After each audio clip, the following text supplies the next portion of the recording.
Hey everyone, my name is Jason Filer, and I'm super excited to welcome you to the very first episode of the very first season of The Afterglow. In this series, I'll be interviewing big names in the barbershop harmony world to try and find out the stories behind the style we love so much. For this very, very exciting first episode of The Afterglow, I'm thrilled to have on the 2023 Barbershop Harmony Society International Next Generation Varsity Quartet Contest first place gold medalists, and the 2023 Southeastern Harmony District champions, and the 2024 International Quartet Contest sixth place finalists, Full Effect. Josie, sweet lovey, my sweet lovey, don't you know that you're the only one I adore? Oh, come on and cuddle up a little closer to me now. Sweet lovey, mine. Cuddle up and won't you be my little sweet, my little clinging vine. Known for their spot-on singing and stellar performances, Full Effect has been making waves in the barbershop community with their new, fresh takes on classic barbershop tunes and their innovative approach to the style and the genre. From their standout performances to their undeniable chemistry on stage, these four voices blend together in a way that leaves audiences spellbound. In this interview, we'll delve into their creative process, get the inside scoop on their most memorable moments, and explore what drives their passion for barbershop music. So, there's no reason to wait any longer. I have the pleasure of introducing to you Brett, Andrew, Caleb, and Wyatt. It's Full Effect. How's it going, Full Effect? Hey, what's up, guys? I got a lot of questions for them, and I hope that you all stick to the whole thing because it's going to be a ton of information. We get to hear a lot about them, what they're like as a quartet, what they're like personally. So, a lot of cool stuff going on. So, first of all, thank you so much for being here. I'm very excited to talk to you. Let's just start by just figuring out how each of you got into barbershop. It's like a short story on, where you began. We'll just go down the line. So Andrew, we'll start with you. What got you in here and what got you to the level you are now? Yeah, so I started in high school. It was my sophomore year. I wasn't a part of the show Music Man, but our high school did the Music Man. And I went and saw the show and thought it was so cool. The quartet and the Music Man was so cool. And then a buddy of mine that I was singing in choir with, he sang with the Crimson Pride chorus in Tuscaloosa, Alabama. And he was like, "Hey, if you want to do this, like we have a chorus here, we'd love to get you into it." And so I went to my first rehearsal and just like fell in love with it. And of course, like then all the YouTube videos started popping up of Ringmasters and Crossroads and all of these quartets. And I just was enamored by the barbershop sound and style. And so I started going to chorus there in Tuscaloosa and formed my first quartet, my high school quartet, Steel City Sound. Yeah, you bet. Yeah, and then from there, just really fell in love, not only with the art form and the style, but just the camaraderie and the community that barbershop has. I went off to college, met Wyatt. We went to Lee together, and lived like in the same building and same floor. Found out that we loved barbershop and was like, "Hey, we should like sing together." And somehow that came into our first quartet premiere. We sang in Charlotte in the Next Gen contest, and then now Full Effect. So yeah, high school was when I got into barbershop and just fell in love instantly. So yeah. Awesome. Wyatt? Kind of a similar story from me. I always think it's like the weirdest foreshadowing thing ever. But in 8th grade, our middle school did the Music Man, and I sang in the quartet. And that was like before I knew anything about what barbershop was or how to sing it or anything. But I just always think it's weird. But got to high school. Fortunately, went to a high school with a very strong choral tradition and a great program. And my high school director, Jim Kennedy, actually started the boys chorus, so like the freshman boys, with a lot of barbershop music. So some of the first things I sang in high school were barbershop songs. So I got into it through that. And through our school and a couple other surrounding schools, kind of in East Tennessee, and Brett was a part of this, and a youth chorus formed called Foothill Sound that competed at Midwinter, I think, for probably 4, 5, 6 years, something like that. So I got to go to 2 Midwinters with Foothill Sound, which was really, really special. The co-director, Lee Franks, he's a Southeastern Harmony District legend and kind of another crucial part crucial part of getting me into barbershop. So it kind of stemmed from that, and then high school, I formed a quartet. Brickyard, we got to compete at one midwinter. Not bad. Not good. But not, no, I'm just kidding. But we got to compete at one midwinter, and that was just kind of opened me up to it. I moved to Lee for college and met Andrew. Of course, the two barbershoppers on the entirety of the Lee University campus happened to live on the same floor. Like the couple of us, my roommate that I sang with in college also was. So we started singing tags together and found that we had kind of a natural blend, and just we wanted to sing together. We sang in a quartet premiere together before, and then Full Effect came about, and it's been awesome and wonderful. So Awesome. Brett, how about you? Yeah, so I started in high school as well. My high school choir director, Matt Parks, he's actually married to a Sweet Adeline Queen, Haley Parks, but he got me into barbershop. He wanted to do a singing Valentine quartet around Valentine's Day, and he was like, "Hey, you want to sing tenor?" I'm like, "Cool, it's another singing thing." And then after we did that, I just fell in love with watching videos and Main Street and Max Q. And my sophomore year, I went to Harmony Explosion Camp down in Chattanooga, where I met Wyatt. I think that was our first meeting. But ever since then, I kind of fell in love with it and started being a barbershop nerd. Nerd. And then in summer of 2021, I started singing with the Sound of Tennessee and met the rest of these guys. Yeah, it's awesome. Awesome. Caleb? Well, my story starts back in middle school. In my chorus, we had a very rich arts program at my middle and high school, and so the high school quartet was like the thing to be in whenever you were in high school if you were a musician. They went and won the state championship in something called literary, but they had a specific contest for men's quartet. And so, being in the quartet I literally wrote on my freshman, what do you want to look back on and have accomplished? Like, I wanted to win state in, men's quartet. So, I come into my freshman year and I make the quartet, and I was going to sing lead, but then they flipped me on to tenor. So I had to learn just the nuances of barbershop tenor and all that stuff. And we ended up making it to state that year, but I got sick like the day before. So we couldn't compete, and it was like devastating for me. So we came back with a vengeance next year. We're like, we're not going to do this thing. And I'll never forget, we sang a classical song. I can't forget, I don't remember the actual name of it, but it was a classical piece. And then we sang I Will Go Sailing No More, which we learned at a Harmony Explosion camp back in my freshman year. And this kind of goes without saying, but Clay Hine and Becky Hine, man, they've been so integral in my life and in my barbershop life, but that's what kind of brought me in. But we won that state championship my sophomore year, and a guy that was at that contest or at that, literary event, he was like, y'all need to come and compete at that time it was the Dixie district. He was like, y'all need to come compete at the district and try to do something with it. And we were like, we never even knew anything about it. We just knew the Harmony Explosion camps were a thing. And, we saw videos of quartets and contests. A Mighty Wind was a quartet at that time. So we were watching them compete. So anyway, we come back the next year, and we had heard about the spring contest and the collegiate contest. And so we went out and we competed. But we competed without our bass in high school. We competed with Camden Hine, funny enough. And it was like my first quartet ever. We were out of the blue, and we scored a big old fat 68 or something like that. It was great.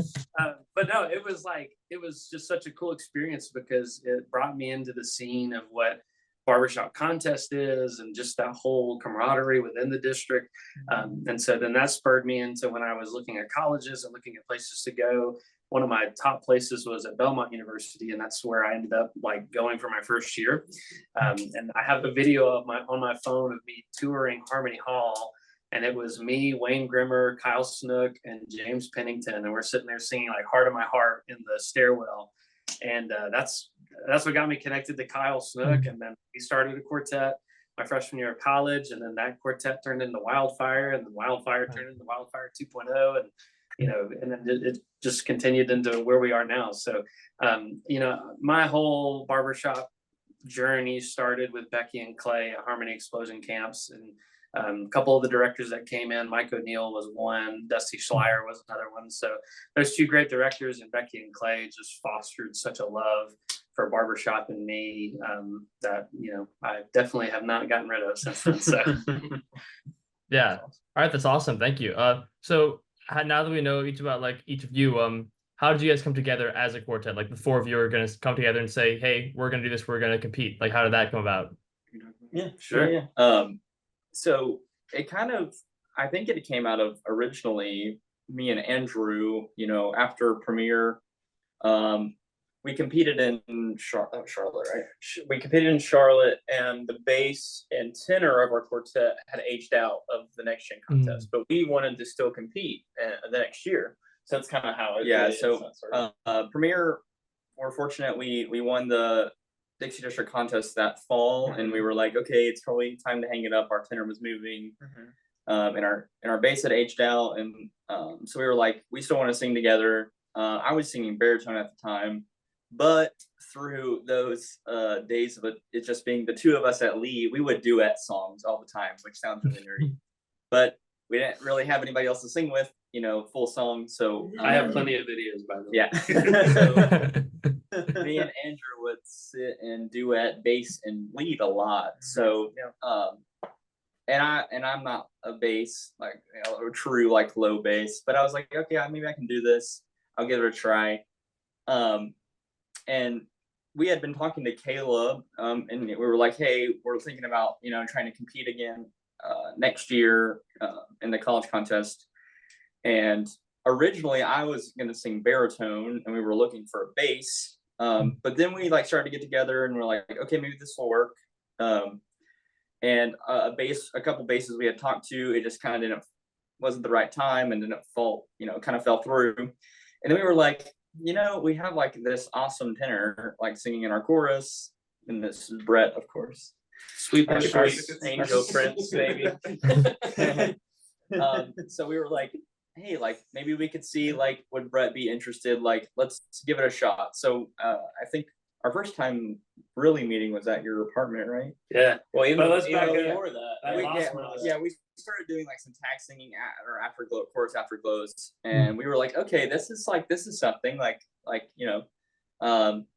and it was a new experience. I know for me and Caleb, especially because Caleb sang tenor, I think pretty much. I mean, he sang a little bass, but sang yeah. We don't talk about that. But Caleb had mainly been singing tenor for the entirety of the time he'd been singing barbershop. So he was moving to the baritone slot, and I was moving down to the bass slot. So we were like, okay, let's give this a shot. And the tag singing was a lot of fun. We just enjoy being together. It's just people that are easy to spend time with, and we enjoy working together and all that kind of thing. So we were like, hey, let's have a rehearsal. We'll learn a couple charts. So we met down in Georgia at Caleb's apartment. And our first song we sang was Penthouse Serenade, a little keepsake chart that we love. We still sing. Love it. And it was just like, okay, this is something. This could be something. So I think that night is kind of where we were like, let's do this. Let's buy in and let's do it. So yeah, we actually went to dinner. We had planned to go to dinner, and we were like, okay, we're gonna ask Brett if he wants to sing with us. So we went to dinner. We're like, Brett, we have a question for you. He was probably really scared, but he asked if he wanted to sing tenor in the quartet, and he was fully on board, and that was the moment where it kind of all began. Yeah, it was awesome. But then right on the heels of that, we had a child, so my son was born in September.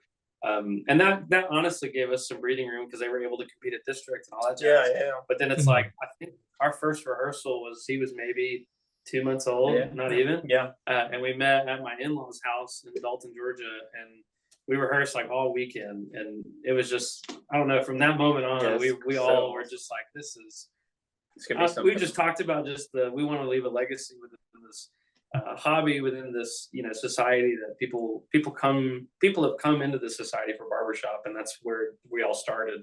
And we just want to give that back to some degree. And it's kind of cool because we talk about how, yes, the singing and everything, it fit really well off the get-go.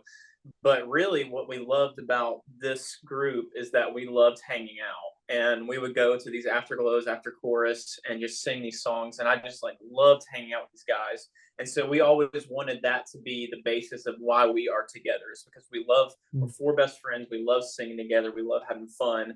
And that is what made the music even better and more special. So I think that's just something we've held on to this whole time. So yeah. Yeah. All right. That's awesome. So now you guys have come together and you're like, we're going to compete in the next gen competition. You end up, spoiler alert, end up absolutely crushing it.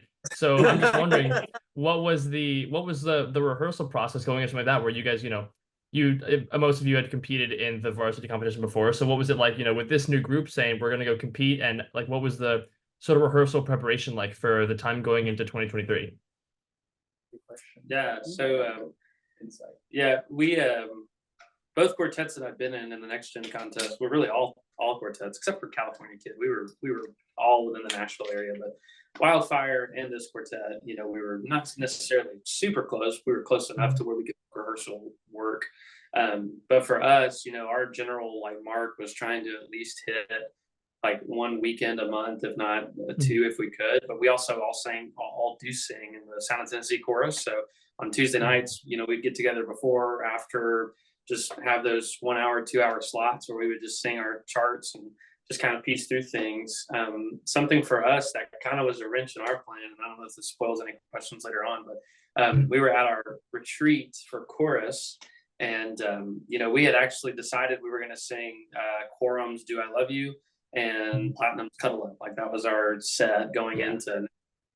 And we were at retreat, and it was Brandon Guyton and Justin Miller, and we were singing our songs for them, and Justin and Brandon started talking, and they both kind of came to us and they were like, "Yo, we think y'all should sing Naughty Angeline instead of Do I Love You," which is and mind you, this is 5 weeks before the contest. And with Naughty Angeline, we had maybe, I think we picked it up the week before. The week before, we were like, "Are you sure?"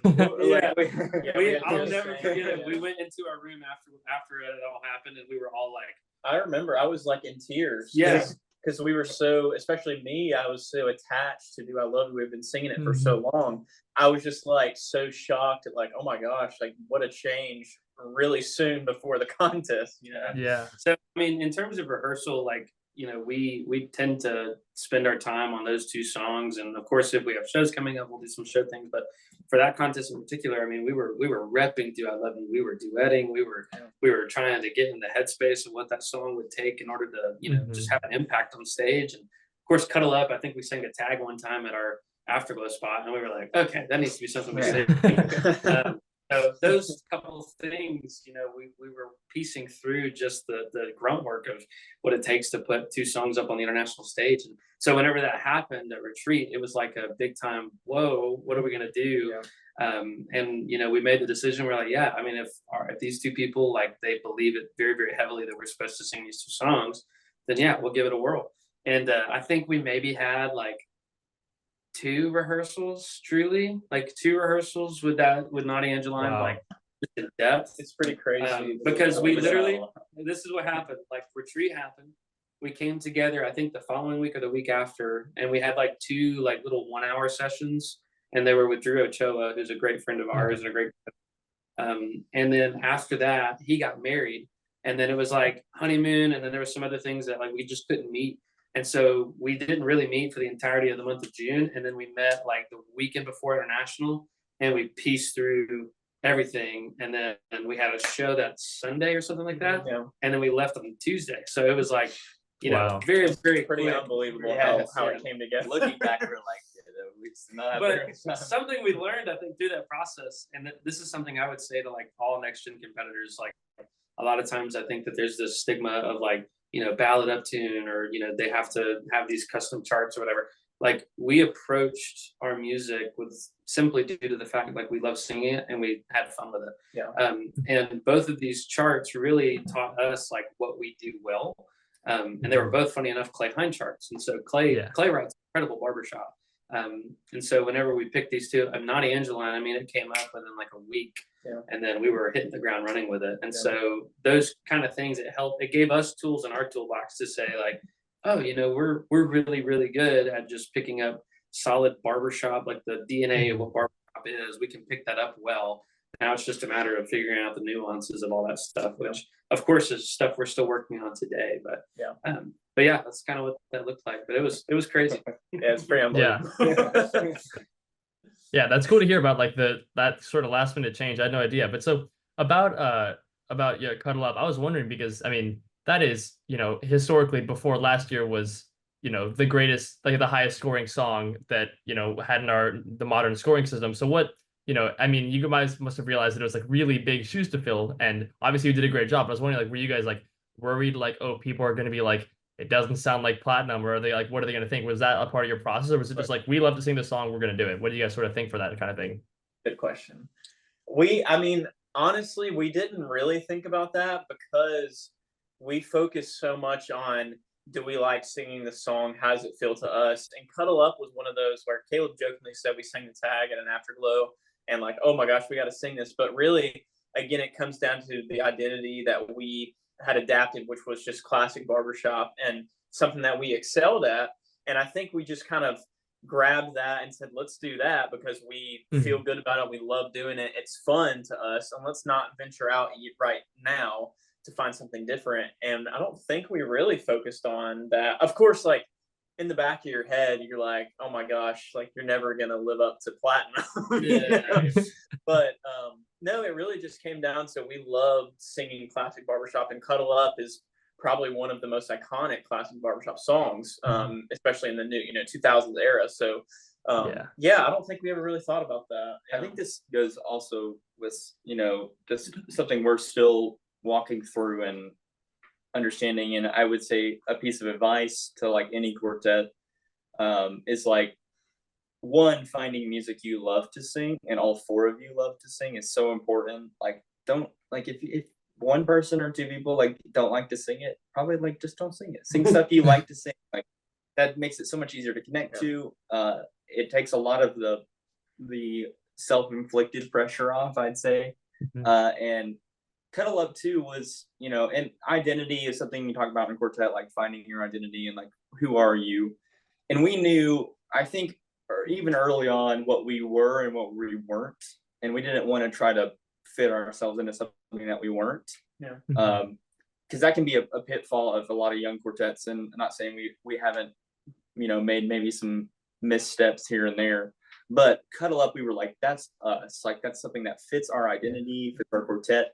And we were like, why not go out and sing it? Like, it's great. It fits us well. But yeah, I definitely like, that conversation, I don't really think came up much about, comparing it, because that gets like, it gets so dangerous, when you're in that space, like, oh, like, can I do it? Wait, it even goes back, because we had decided, it was before even Cuddle Up came into the scene. We had Do I Love You and You're a Heavenly Thing on the docket. That's right. Yeah, oh, that's right. Wow. Yeah, I heard Tofu Concern at that time with was it Keegan? It was Keegan on lead, yeah. They were singing that song, and so we were like, like, we don't want to double up on that. And it wasn't necessarily saying like, they were going to sing that, but they had picked it up. And so we were still very new. Like, it was our first weekend, and we were like, I just don't know. And we literally sat down and did like a whole rating system on like which up tune we want to do and like all this stuff. And Cuddle Up just came out. Or no, actually we did that without Cuddle Up, and then we sang the tag of Cuddle Up. And it was like an Afterglow, and we were like, okay, yeah, that's it. It took us forever to get there, but when we got there, we were all four. We were like, okay, that's the one. Yeah. So, but I don't really think it ever came across, really, just because we knew that we couldn't live up to Platinum. But I think like comparison, that can be such a tricky spot for a lot of young quartets, because a lot of our older quartets are just more tenured quartets. They have their custom charts, so they've kind of found who they are and what they are.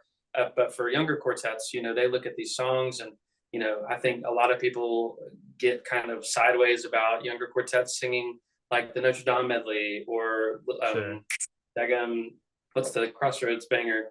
Lucky Old Sun. Lucky Old Sun. Big impact songs, and I'm like, man, if it fits the quartet, like it fits the quartet. Like if that's what they are passionate about, that's what they feel great. Like, of course, we're never going to be able to recreate the moments that those quartets are so well known for. But like, and that was the same way we felt with Platinum. Like Platinum came out, and like, you're never going to forget Tony absolutely railing the five and sitting there shaking his head. Like, you're never going to forget.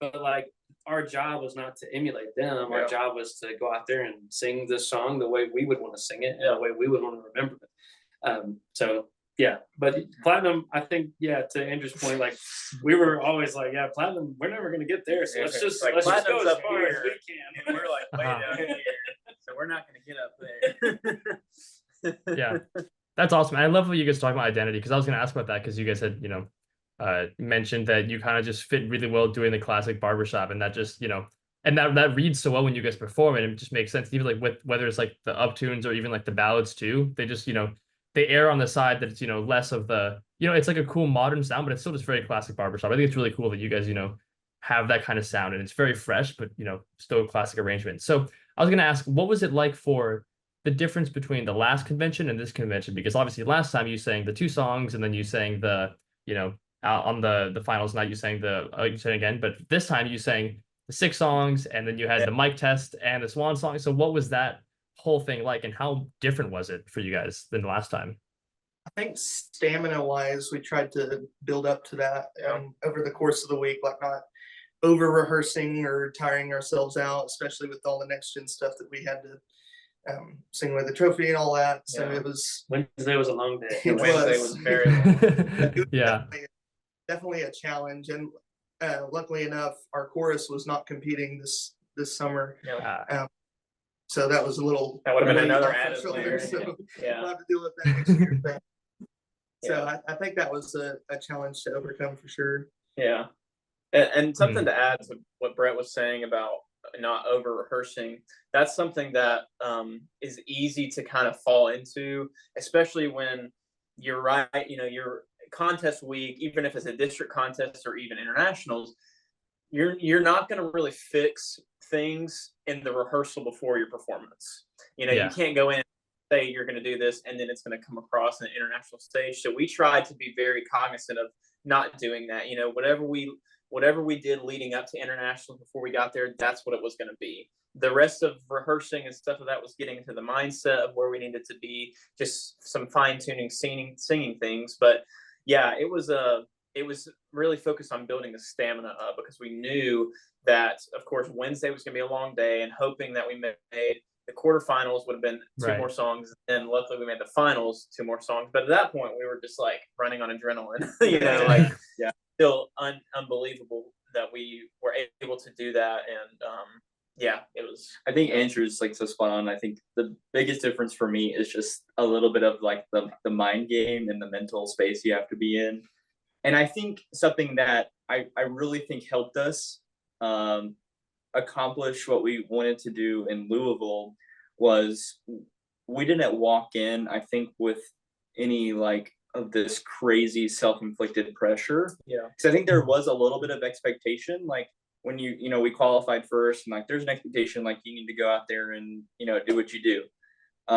But that weekend leading in, we worked, and then that week in Louisville up until the contest, we maybe sang the set like twice or something. Like we did very, very little singing, and we approached this year, I think, in a very similar headspace.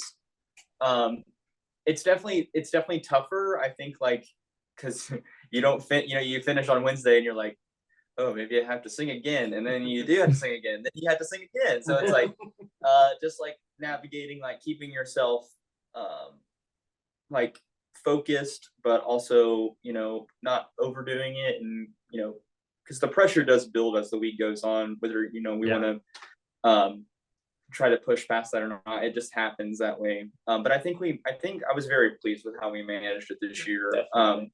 I think we were in a good headspace, and that comes back to our coaches, Brandon Guyan and Drew Ochoa and Aaron Dale. We spent some time with Dave McEachran as well. Like those guys were so great, and just like, listen, like the work's been done. Like you just need to enjoy it. You need to go out there and just execute what you've been doing. You don't need to give 115%. You just need to give what you've been giving, and that's enough. So, so I think that's a lot. I think it's really more the mental game than it is anything else. Yeah, for sure. Yeah. So, Big time. So I like you mentioned the coaches. I was going to ask, so you guys have a bunch of different coaches that you've worked with for different songs. So what kind of stuff have you learned from any of the coaches that is like really stuck with you that sort of, carried through all the time that you've worked with them? Anything specific that you want to mention? Yeah.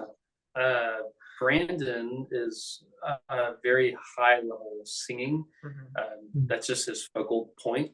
And he talks about it a lot. Like in a lot of quartets, again, identity is a thing, but some quartets, they build their quartet upon different things.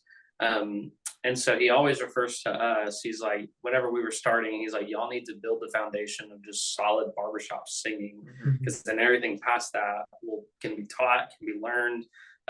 It's not about emulating someone else's performance. It's about finding your own skin in your performance. So Brandon was just very integral, I think, in the foundational components of just those initial settings we had with him. Like he was always just harping on like, you guys need to build the foundation of singing, build the foundation of singing. Drew Ochoa, on the other hand, he came in early or late in the game for next gen, but now we've been working with him a lot more. He's very performance driven, but he also just has a very good 30,000 foot view, like mindset of, what it takes to approach music, what it takes to approach contests. Even what it takes to approach like shows and stuff like that. Like he's even in this weekend, like just to let you in a little bit, like he's given us a charge at this camp we're doing. It's like, take some risks, chances. Here's some questions I would be asking going into these songs. And so like, it's just practical things that we're able to sit down with ourselves and say, how do we approach our songs from a mindset game? But then also too, like, how are we performing them? Are we doing those things? Are we executing those things well? Aaron, on the other hand, whenever he came in, I think you'd be able to speak a little bit more towards that. Aaron's just like, he's like such a master of like understanding how to make the music interesting, like to the listener, like, and like his arrangements do that too. But like I think he just spoke a lot of like good things that maybe we had talked about, but Aaron's like such a great person to hear when he's like, hey, that's not really coming across the way you think it might be, like, or you might think you're giving a lot there, but it's not, or I can't understand the words, like things like that. Like he's so like into the details of like how to execute those musical ideas, and that was really helpful. Those are like things I think in the moment, we talked about like not adding so much or trying to do more, but he was just great all week about just like, hey, here's a little thing here that will enhance this, that'll make it more impactful. So he was a great asset for us as well. So. Yeah, and getting to work with Dave McEachran, specifically for me, I really connected with his philosophy, coming from a theatrical background. Him being able to really drive home the theme and the genuineness that you want to have in your performance. The performance is not for you as a performer, it's for the audience and for the people who out there are listening to you. And so he's such a mastermind at helping you get into that space. And I can speak on behalf of the whole quartet. He was really helpful in that first rehearsal we had before our quarterfinal set of getting us into the right place for Do I Love You, to not come across of trying to be disingenuous. We want to tell a true story, and how can we put ourselves in those shoes to tell a true story? So super thankful for Dave and the work that he helped us do. And he's just a mastermind at the craft as well. Horse Lord, man. The horse Lord. Yeah. Awesome. That's some cool little background information. So I just have a kind of specific question. You guys got to sing in the finals. It was incredible. The finals this year was a little different in the sense that there was a ton of comedy throughout the whole thing, and I think it was something that we all didn't really see coming, but after last year it almost seemed inevitable, and you guys were involved in that. What was the background behind the joke you guys had about Newfangled 4? Because that was hilarious. I did not see that coming at all, and you guys just like put out of nowhere. Did you know they were gonna joke about you? Did you make that up on the spot? Like, what was the whole deal with that? That was decided walking into the warm-up room, I think. We were walking into the warm-up room and we were all like, okay, to preface, we were in our hotel room, and we were watching the live stream, getting ready and getting all our stuff together. And Newfangled 4 was on, so we were of course like rooting for those guys, and of course 2013 college champs, so we were trying to just like be there for them. And they came out and they started talking about all the top 10 quartets. So we all looked at one another. We were like, no, wait, they're gonna shout us out. And it was almost like all of our inner kid like came out. Because I mean, you know, they won in 2013. So in 2013, like we were all going through Harmony Explosion camps, and we were like, those videos were popping up for us. Brett, what grade were you in 2013? The summer I was 5th grade to 6th grade. So we were all super young watching Newfangled, but like, see their rise has been so incredible. So of course, like we were just fanboy and watching them in general. But then they started talking about all the top 10 quartets, and so we were like, oh my gosh. And then finally they get to us, and they did their whole bit, and we were like, yes, they did it. That's so cool. And then we all started like just laughing, cutting up, and then we're like, yo, what if we just like ribbed them back on stage? And then we were like, wait, so what if we rib them back while we're on stage? But Brett can talk about, because he's the one that kind of came up with the whole scope of it. It was hilarious. Yeah, I think you came up with the joke, and we're like, where did we put this thing? Right, yeah. We're like, do we do it before we even blow pitch, or you know? And I was like, well, we have this point where we kind of paused for a second, and we just went down, and something happened afterwards. But you know. Yeah, so we were walking. We had just gotten to the venue, and how it works is we walked into the venue to the place we needed to be. And our coach Brandon met us there, and we're going down the elevator, going to the back room, and we were like, hey, did you hear Newfangled 4? They did the bit about us. And we were like, what if we, you know, threw in something? And he was like, oh, you have to. I was like, and we had already told him the bit thing, and he said, let's go in the warm-up room right now and let's figure it out. So we took like the next like 15, 20 minutes, and we put it together. Didn't execute. The joke landed. The 2 chords afterwards, not so much. But hey, got back on track. We got back and we finished the tag and somehow survived. But yeah, it was a last second effort. I mean, very last second. But I'm so glad we did it, because I think the audience loved it. Got a good laugh out of it. It was just a friendly little, you know, jab back, of course, to people that we admire and look up to, Newfangled 4, and just love those guys. And they were so good to us being backstage during the call off, just coming up to us and telling us, you know, all of their kind thoughts for us and our quartet. So, but yeah, it was a very last second effort. Just goes to show you, man, like comedy's not for the faint of heart. Yeah. You got to have practice. They're the king of comedy. We wanted to even like touch it for a second, and we were still like, oh, this is y'all. It made us it made us appreciate even more how much effort that they put into their comedy. So it was cool though.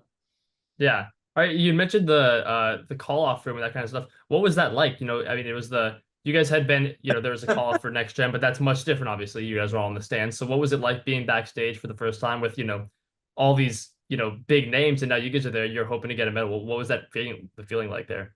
I think we all, I speak for myself, and I'd say I speak for the rest of the quartet. I think we all felt a little bit of imposter syndrome. Saying back there, we're like, wait, are we supposed to be back here? Like before we went back to the call off, like Jeff Oxley walks up to us, and he's just shaking our hand, like telling us, you know, what a great quartet. Like, I listened to you guys all week. We love you, stuff like that. And we're all four looking at him like yes, what? Sir. Yes, sir. Yeah, just like it's so hard to process the fact that we were, you know, we all grew up. Like, of course, you know, we love barbershop for what it is, but like you grow up at about competition, like you dream of being in the top 10 and being backstage for the call off. So being in the same room as some of our heroes, Antonio DeRosa, Jeff Oxley, like that, you look around and see all these people, like it's an unbelievable feeling. And like Wyatt joked about, you almost feel like we don't deserve to be here. But yeah, it was so cool to see how many people came up to us and said how much they loved us and appreciated our quartet.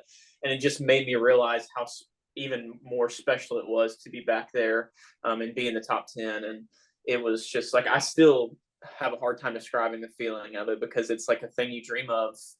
Like I was making a joke. I was like 15-year-old Andrew, when he got in barbershop, is like freaking out right now that he's back here. And yeah, I don't know. It was awesome. Yeah. I think so, like the thing, one last thing, like yeah, for sure. Getting to watch the other quartets that were medalists. Yeah. Like, I think something that we in barbershop, you know, we envision what the call off's like. There's videos of it, like, and we've watched those videos and we've been like, oh, this is so neat. But man, when you're back there and like you can just feel just like the pressure mounting and just the overall joy, like, man, it was one of the coolest experiences I've ever had in barbershop. Yeah. Watching people like Newfangled Ladies and you know, Gimme Four, like those guys metal, like it was just one of the coolest things because you're getting to watch these people who have been in contests for a decade plus, you know, come out and accomplish a goal that they wanted to accomplish. And, you know, you only dream about what it looks like, and then you're there witnessing it. Like getting to watch Tony and his son like realize that they were gold medalists. Like you can hear me, I'm videoing it like on my phone, and you can literally hear me say it like a million times. I'm like, this is so special, like this moment. So like, I'm pretty sure Jeff Oxley was like crying. Oh off yeah, the side. yeah. Like, just the sweetest Really stuff cool. you could ever think of being back there. Yeah. It's pretty special. Yeah, that's awesome. That's really cool to hear.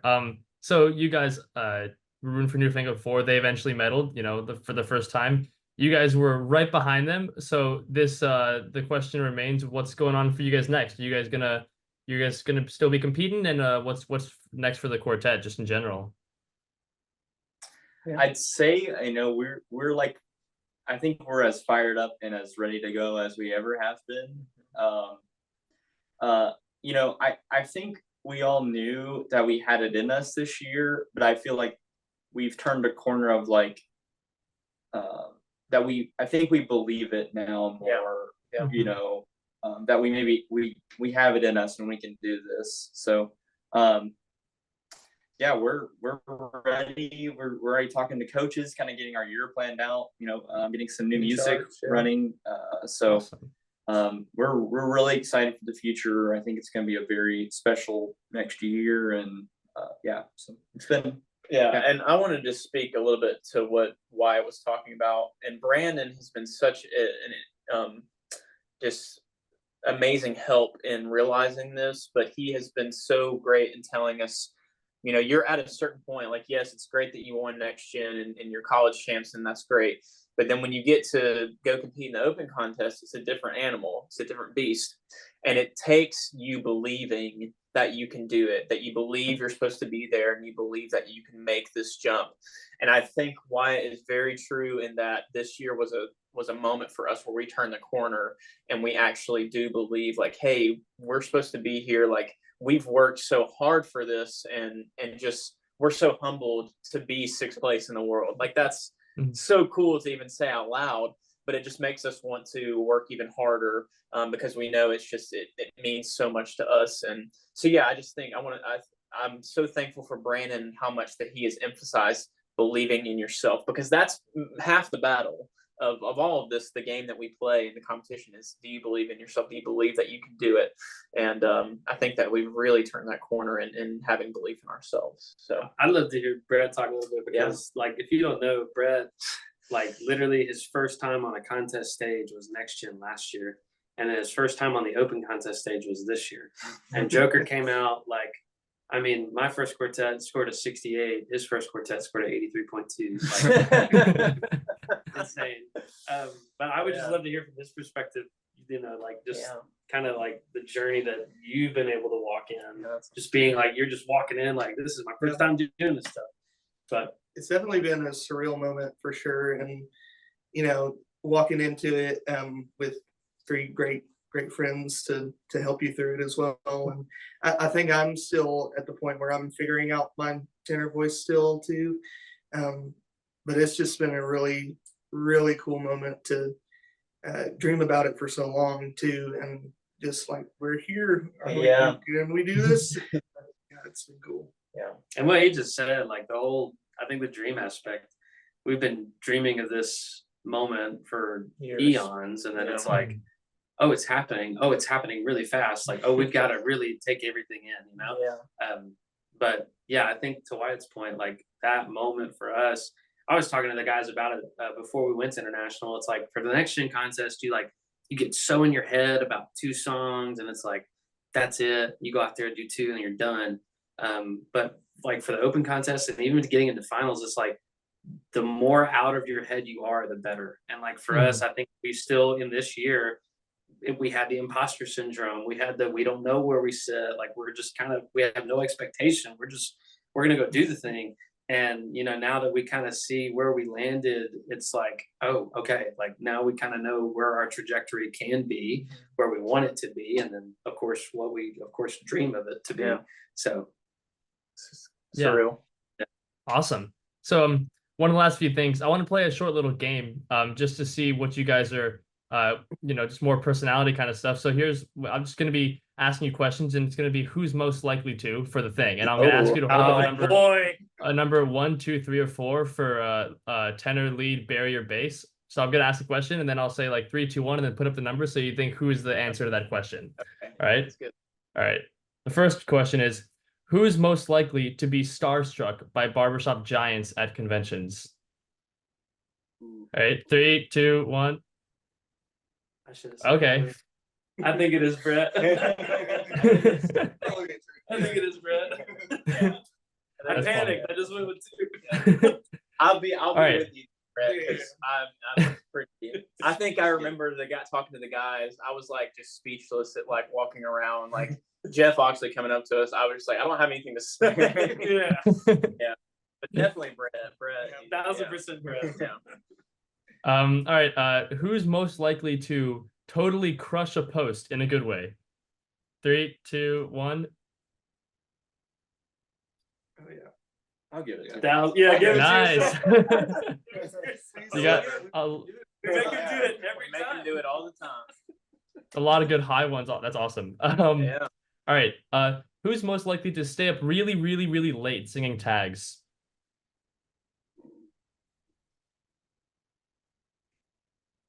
Brett again.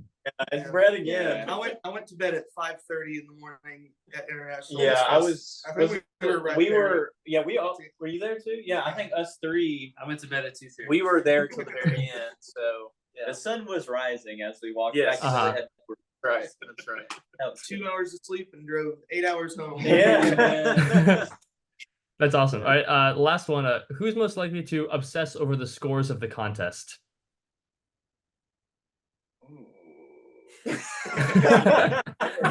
You all agree? I was like, I'm the oh, numbers. yeah. That was easy. I'm the numbers guy. He is the won't lie. numbers guy, but it's okay. Yeah, that makes sense. All right. So the last question. This has been so much fun. Just anyone that you guys individually want to talk about very briefly that like you find very influential to like your part that you sing. Like anyone that you look up to that you take some stuff from. So we'll just go maybe the opposite direction we did before. So Caleb, anyone that let's go with baritone for the sake of this quartet. Yeah. I mean, I feel like this goes without saying, but Tony DeRosa, I mean, just an absolute legend. The GOAT. The GOAT, yeah, absolutely. But I don't know, like I've sat in a lot of chorus rehearsals with him and in front of him, like on the risers, whether it be at Sunshine Harmony Explosion or being with Harold's for a short like stint whenever we were in Wildfire. We came down and sang on a show, so we got to like stand with the guys and watching him teach and watching how he just, you know, he's just such an artist. Like to watch him from the time he started in barbershop to the time he is now, like I think that's been something that I want to emulate to some degree.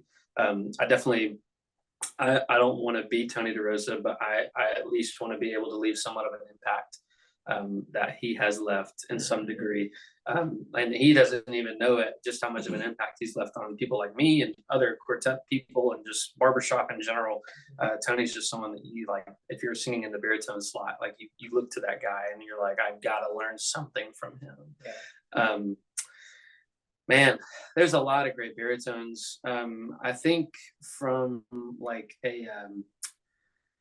from just a relational standpoint, like Brandon, even though he's our main coach, like, and he's a phenomenal baritone, like to see how, you know, because in the baritone world, like you're truthfully, you have to be a ninja. Like you can't be out there just singing 100% all the time. And that's been something that's new for me, because in tenor world, it's like, everyone's like more tenor, unless you're Alex Corson, everyone doesn't want more of you. But no, it's always like more tenor, more tenor, more tenor. And so that was just what, I was always taught. And so in the baritone world, it's like completely opposite. It's like you have to just know how you're tuning a certain chord, how much of you is needed in the chord. And Brandon, man, he's just like, every time we sing, he has so many good, just like little nuggets for me to be able to realize like I am in a new territory and I have to understand it a little bit better. So yeah, I would say those two. I know there's more if I had more time to think about it. I haven't really thought about this question too terribly much. Clay Hines, another one, man. Like, I think if you look back at his tenure with Fred, like, I mean, he was easily just such a great baritone, and of course a great arranger. So just a lot of great people. I think that I've not only been able to watch, but like I've also been able to form somewhat of a relationship with, that has kind of helped me build up to the baritone singer I am now. So yeah. Awesome. Brent, what about you? I think for me, like every other tenor, it's probably Tim Warwick. Timmy W. Would be the main person, not only from a vocal standpoint, but from just all he does for the barbershop community and learning tracks and all that. Another one, Rick Taylor. It's a little home to Rick Taylor. We'll see him this weekend. Yeah. And then Puck Ross as well. He's a very underrated tenor. Yeah. And Awesome. I kind of try to emulate some of that sometimes. And just the way he kind of slots it in and floats up above sometimes. And he's just phenomenal tenor. Yeah. Awesome. Wyatt, how about you? Someone I think that helped inspire me to feel like I could sing bass, just because like he does it at an unbelievably high level, and he's another person he's not really a natural bass. Is Gary Lewis. Like seeing him with Coram, because Coram, like even early on, I for some reason just got really hooked on them. Like before they were even like in the medals, like I loved watching their videos. And they were an inspiration for how for sure. And like Gary's just like, he sings it so musically, like he's so accurate, like all of those things. And he sings all the parts. He sings insanely well. But Gary Lewis would be definitely one. I'm trying to think. I had Corey Hunt's definitely one as well that I vocally look up to a lot. Laserbeam. Yeah, he's just a killer singer. Love the way he sings. A lot of ring, a lot of wang. Ring and wang. Ping in the sound. Yeah. So those would be two guys. Yeah. Awesome. Andrew?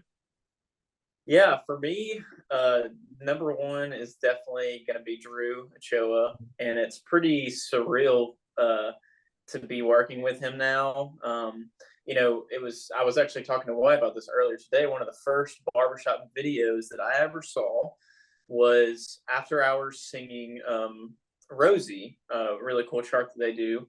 And I just remember being so enamored by Drew and his just musicality and the way that he could just, take a melodic line and make such a story out of it. And I remember one of the first contests that I watched was the 2018 finals. And I watched the webcast and I saw them sing the Coffee Song and Honeysuckle Rose when they ended up winning. And I just remember thinking, like, I want to sing like that guy. Like he just looks like he owns the stage. He sings so beautifully and he looks like he's done it 1,000 times. And so I've tried to model not only my sound, but my approach to the way Drew has impacted the barbershop world. And so it's really cool for me now to be able to work with him. And he's already poured so much into me personally, into the quartet. And he is just fully on board with helping us, be successful. And just so thankful for Drew. And then, of course, another one I have to just put Joe Connolly up on the list because the awesome Joe Connolly. Just the power, the raw power that he had, and just the personality that he still has. It's just that he's an inspiration to, I think, every lead singer. So just like wanting to be as personable as Joe, and command a stage like Joe Connolly is such a dream. And so, yeah, those are probably the two top ones for me. Yeah. Awesome. Well, thank you so much. That's all the questions I have, but you guys have been so awesome. It's been really great to talk to you. And for anyone who's watching, you can book them for shows. I'll put the information to all that stuff in the description, Facebook page, website, whatnot, and I'll make sure that anyone can see that kind of stuff. And yeah, thank you again so much. Thanks everyone for watching, and I hope to see you guys next year again at the competition, do just as well, if not even better, hopefully. So I definitely will see you there. Everyone, thank you so much for watching. See you later. See y'all. Guys.